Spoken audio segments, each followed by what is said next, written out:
లేనిపోని అల్లకలో సృష్టిస్తున్నావిడ. గుండెల్లోంచి వచ్చేటువంటి మాట నేను చెప్తున్నా. ఇక్కడ అందరూ ప్రశాంతంగా ఉన్నారు.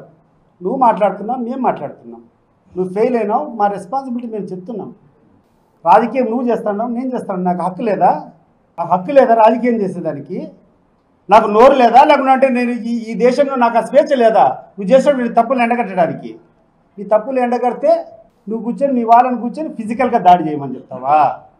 ఫిజికల్గా బెదిరించమని చెప్తావా? ఎవడు భయపడతాడయా? ఎవడు భయపడతాడు? ఒకటి గుర్తుపెట్టుకో, సావే నా ముందరికి వస్తే, సావే నా ఎదురుగా వస్తే మీసం మీద నా చెయ్యి ఉంటుంది, నా ముఖం మీద చిరునవ్వు ఉంటుంది. గుర్తుపెట్టుకో. బట్ ఆ తరువాత నీకు నీ కుటుంబానికి నిద్రలేని రాత్రులు ఉంటాయి. ఒక్కరోజు నిద్రపోలేవు, గుర్తుపెట్టుకో. అండ్ ఎవరికి నువ్వు రెచ్చగొట్టిన దారి చేసినా కూడా responsibility is yours. Don't try to escape, you not escape. తమాషలు పడతాడు ఏమన్నా? ఇక్కడ కూర్చొని రెచ్చగొడతావా మా వాళ్ళనే? ఈరోజు మా కులస్తుల్ని కూర్చొని మా మీదకి రెచ్చగొడతావా నువ్వు? ఏ ధైర్యంతో నువ్వు రెచ్చగొడతాడో?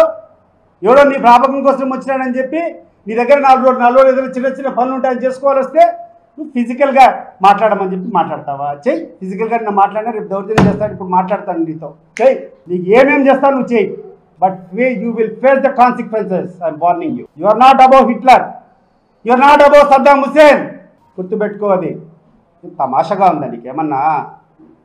ఏం భయపడిస్తా అంటే నువ్వు భయపడతా అంటే భయపడతారా అందరూ? Be careful.